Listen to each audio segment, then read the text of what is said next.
अस्सलाम वालेकुम। Hi guys, मैं Abdul Razzaq sir and welcome back to my YouTube channel English बोलचाल में आपका इस्तकबाल है। पिछले कुछ दिनों से हम इंग्लिश का ग्रामर पढ़ने की कोशिश कर रहे हैं और इसके साथ साथ हम एक ऐसी ट्रिक्स देखने की कोशिश कर रहे हैं जिससे हमको अंग्रेज़ी सीखना आसान हो। आइए दोस्तों, आज हम ऐसी ही ट्रिक का इस्तेमाल करेंगे और उसके साथ साथ हम कुछ ग्रामर को भी समझने की कोशिश करेंगे। देखिए, हमको हमारे जो उर्दू मीडियम के स्टूडेंट्स हैं 80% ऐसे स्टूडेंट्स होते हैं जिनको कोई भी सेंटेंस उर्दू का जुमला होता है उसको अंग्रेज़ी में ट्रांसलेट करना बहुत ही मुश्किल जाता है। आज मैं इसी ट्रिक्स का इस्तेमाल करके आपको सारी चीज़ें बातें क्लियर कर दूंगा कि प्रेजेंट और पास्ट और फ्यूचर का सेंटेंस हम किस तरह से बदलते हैं और किस तरह से हम सेंटेंस का ट्रांसलेट करते हैं, उर्दू के जुमले को हम ट्रांसलेट इंग्लिश में किस तरह से करते हैं। आइए हम चलिए स्टार्ट करते हैं आज का हमारा वीडियो। अब छोटी सी एक गुजारिश है आपसे कि आपने अभी तक हमारे चैनल को सब्सक्राइब नहीं किया तो प्लीज़ सब्सक्राइब कीजिए ताकि आपको ऐसे फ़ायदेमंद वीडियो मिलते रहे और आपकी अंग्रेज़ी इंप्रूव हो। चलिए हम स्टार्ट करते हैं। सबसे पहले याद रखिए, आज का हमारा टॉपिक है कि ट्रांसलेशन करना है अपने को उर्दू से इंग्लिश के अंदर सेंटेंस को ट्रांसलेट करना है। बहुत ही आसान है, आपको मैं स्टेप बाय स्टेप समझाते जाऊंगा। प्लीज़ आप वीडियो को पूरा देखें ताकि आपका पूरा कंसेप्ट क्लियर हो जाए आप हर सेंटेंस को आसानी के साथ ट्रांसलेट कर सके। देखिए, यहाँ पर मैंने दो इसके हिस्से किया हूँ। जुमला कैसे होते हैं, आमतौर पर जुमले कैसे होते हैं। हमने ग्रामर को तो पढ़ा है, ग्रामर तो सीखा है हमने, प्रेजेंट पास्ट फ्यूचर हमने 12 टेंस को पढ़ा है, लेकिन बार बार हम कंफ्यूज होते हैं कि कब कौन सा हेल्पिंग वर्ब आता है और कब वर्ब का फॉर्म बदलता है। इसके लिए हम क्या करेंगे, आसानी से समझने की कोशिश करेंगे। आपको मैं स्टेप बाय स्टेप समझाते जाऊंगा। सबसे पहले याद रखिए कि जुमले दो तरह के होते हैं। आमतौर पर जुमले दो तरह के होते हैं। एक तो कौन से होते हैं, बगैर फेल वाले। फेल यानी क्या, काम। ऐसा जुमला जिसके अंदर काम नहीं होता, वर्ब नहीं होता है, फेल नहीं होता है, यानी नॉन एक्शन, जिसके अंदर कोई एक्शन नहीं हुई, कोई मोमेंट नहीं हुआ, उसको क्या कहते हैं हम, नॉन एक्शन वर्ड, यानी बगैर फेल वाले, बगैर काम वाले जुमले जिसके अंदर वर्ब नहीं आ रहा, काम नहीं हो रहा है। और दूसरा क्या होता है, एक्शन वाले। एक्शन वाले यानी क्या, जिसमें फेल होता है यानी काम होता है, कोई काम बताया जा रहा है। देखिए, एग्जाम्पल के लिए मैंने यहाँ दो सेंटेंस लिखा हूँ। जैसे अहमद खेल रहा है, यहाँ काम हो रहा है। कौन सा काम हो रहा है, खेलने का काम हो रहा है। अहमद खेल रहा है, यहाँ पर वर्ब आया है, खेलने का काम हो रहा है। अहमद खेल रहा है।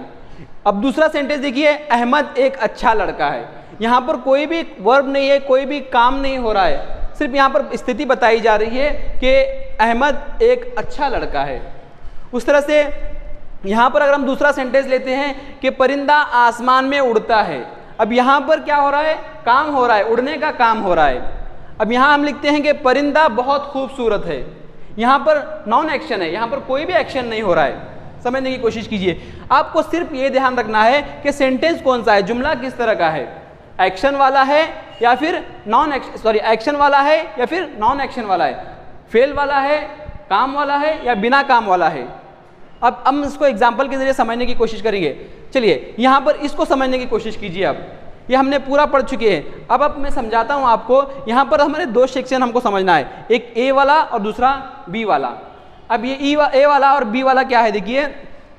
अब हमने तो देखा था प्रेजेंट टेंस के अंदर इज एम आर का इस्तेमाल होता है और इसका माना क्या होता है, हैं। जब सिंगुलर में होता है तो है लिखते हैं, है ना, आई के साथ एम लिखते हैं, और जमा में होता है तो हम क्या करते हैं, हैं लिखते हैं। चलिए, उसके बाद प्रेजेंट में इज एम आर और उसके बाद पास्ट में क्या होता है, वाज वर्ब का इस्तेमाल होता है, था थी के लिए इस्तेमाल होता है। अब इसको हम सबसे पहले पढ़ेंगे। उसके बाद देखिएगा, जब हम फ्यूचर की बात करते हैं विल बी या फिर शल बी का इस्तेमाल होता है। हम जब फ्यूचर की बात करते हैं, हम एग्जाम्पल के जरिए इसको समझने की कोशिश करते हैं कि किस तरह से हमारा सेंटेंस बदलता है और हम किस तरह से ट्रांसलेट आसानी के साथ कर सकते हैं। देखिए, इससे पहले की वीडियो में मैंने एक ट्रिक बताया था आपको कि पहले वाला आपको पहले लिखना है, आखिर वाला बाद में लिखना है और बीच वाला आखिर में लिखना है। ये ट्रिक मैंने आपको बताया था। चलिए और एक बार मैं आपको बताता हूँ। सबसे पहले इसको लिखेंगे, सब्जेक्ट को हमारे लिखेंगे। सब्जेक्ट हमारा क्या है, यहाँ पर अहमद है, तो हमने सबसे पहले लिखा अहमद। अहमद। उसके बाद हमको क्या करना है, आखिर वाला लिखना है, और हमको पता है कि है का मानी क्या होता है, इज होता है, वाहिद है। अगर यहाँ पर जमा होता तो यहाँ हम आर लिखते, यहाँ वाहिद है, इसके लिए हमने क्या लिखा, इज। अहमद इज। उसके बाद हमको क्या करना है, बीच वाला लिखना है 3 नंबर पे। अहमद इज, एक के लिए हम लिखेंगे अच्छे के लिए क्या लिखते हैं हम, गुड, और लड़की के लिए क्या लिखते हैं हम, बॉय। बन गया हमारा sentence. Ahmed is a good boy, Ahmed एक अच्छा लड़का है। समझ में आ रहा है आपको? समझने की कोशिश कीजिए आप, बहुत ही आसान है।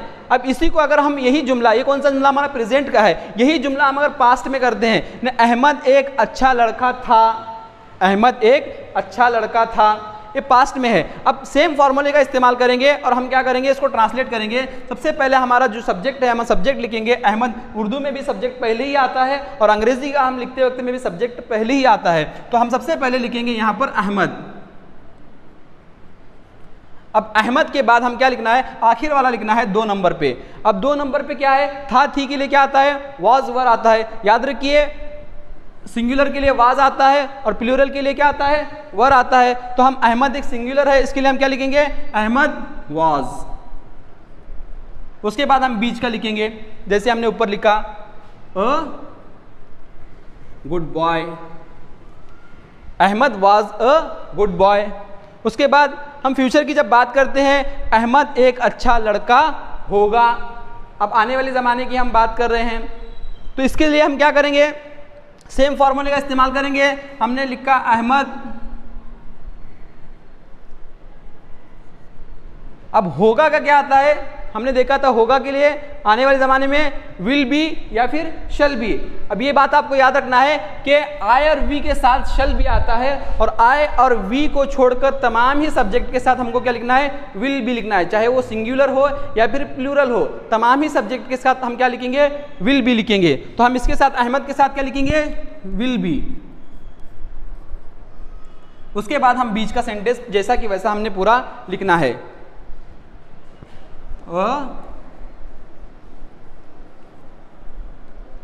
गुड बॉय,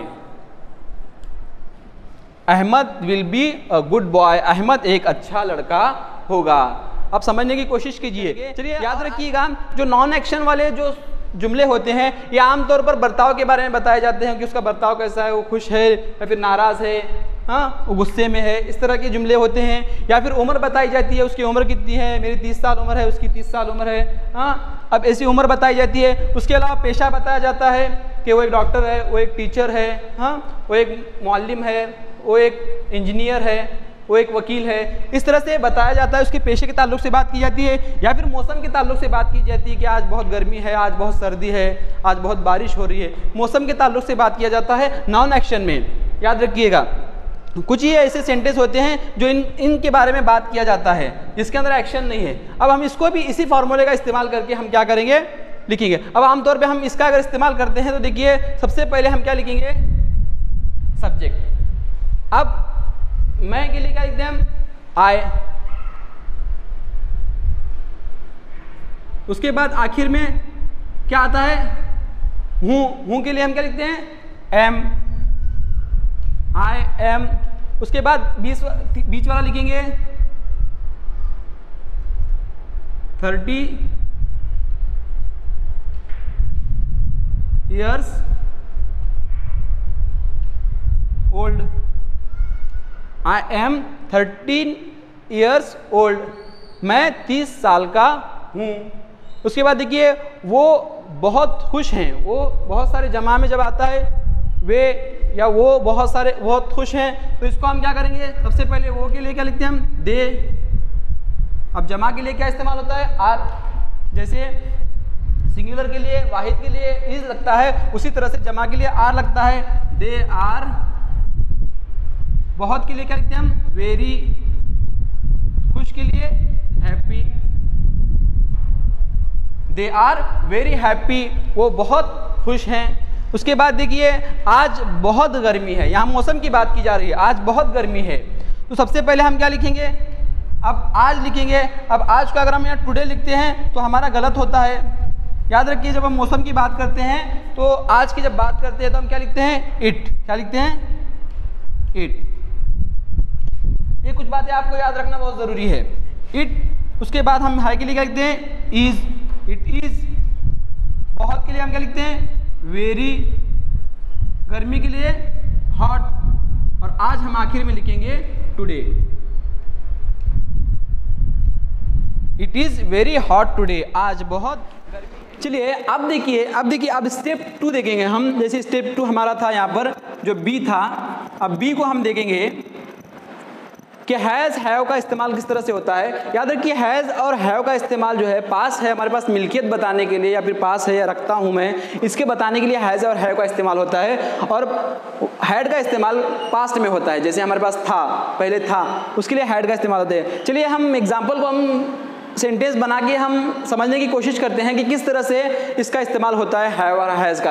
याद रखिए इसके अंदर भी हमारा, ये भी नॉन एक्शन है, इसके अंदर भी कोई एक्शन नहीं है, लेकिन हमारी मिल्कियत बताने के लिए, जाती मिल्कियत बताने के लिए यहाँ पर इस्तेमाल होता है हैव और हैज़ का। देखिए सबसे पहले यहाँ पर देखिए, यहाँ लिखा हुआ है कि सलीम के पास एक कार है, या फिर सलीम एक कार रखता है। इस तरह का हमारा सेंटेंस है। इसको हम सबसे पहले हम लिखेंगे, सब्जेक्ट हमारा क्या है, सलीम, हम सबसे पहले लिखेंगे सलीम। उसके बाद क्या लिखना है, अब अगर हम लिखते, जैसे पहले लिखते थे सलीम इज कार, अगर लिखते हैं तो ये गलत हो जाएगा।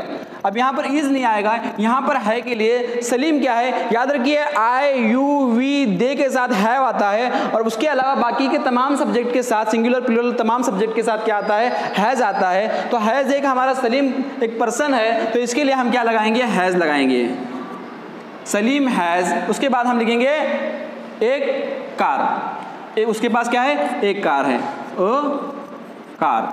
Salim has a car, Salim के पास एक कार है, या फिर सलीम एक कार रखता है। इस तरह से हमारा सेंटेंस बना। किसान के 4 बेटे थे, किसान के पास, उसकी भी एक मिल्कियत है, उसकी भी एक औलाद है, 4 बेटे थे। किसान के पास, किसान के 4 बेटे थे।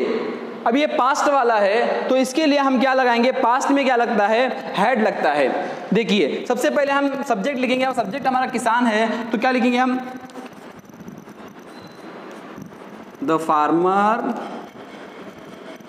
हाँ। उसके बाद हम क्या लिखेंगे, अब सबके लिए क्या लगता है, हैड लगता है, तो हम हैड लिखेंगे,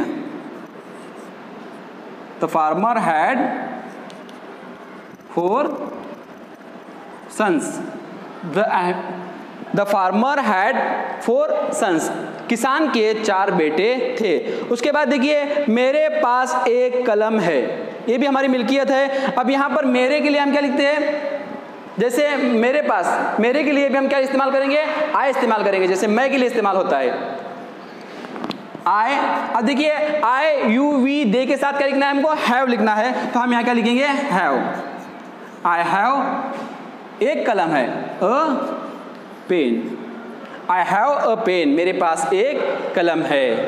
समझ में आ रहा था आपको। चलिए हम इसके बाद और देखेंगे कुछ एग्जाम्पल, जिसके जरिए हमको समझने के लिए आसानी। तो चलिए गाइस हम कुछ और एग्जाम्पल देखते हैं, कुछ और ऐसे स्ट्रक्चर देखते हैं कि किस तरह से एक्शन वाले सेंटेंस होते हैं। जैसे वर्ब देखिए, यहाँ पर एक्शन वाले सेंटेंस में देखिए वर्ब देखना है अपने को, उसके बाद हेल्पिंग वर्ब और उसके बाद मेन वर्ब को हमको देखना है। जैसे आखिर में शुड आता है, नहीं सॉरी, आखिर में अगर चाहिए आता है उर्दू के हमारे सेंटेंस में, तो हम उसको शुड लगाते हैं। जैसे आपको पढ़ना चाहिए, यहाँ पर चाहिए आया है, तो इसके लिए हम क्या लगते हैं, सबसे पहले हम सब्जेक्ट लिखेंगे यू, और चाहिए के लिए लिखते हैं हम शुड। पढ़ने को क्या कहते हैं, रीड। आपको पढ़ना चाहिए, यू शुड रीड, आपको पढ़ना चाहिए, यू शुड रीड। उसके बाद देखिए अहमद को घर जाना चाहिए, सबसे पहले हम लिखेंगे हमारा सब्जेक्ट अहमद, चाहिए के लिए हम क्या लिखेंगे, शुड। अहमद शुड जाने के लिए गो होम, या फिर go to home, Ahmed should go home, Ahmed को घर जाना चाहिए।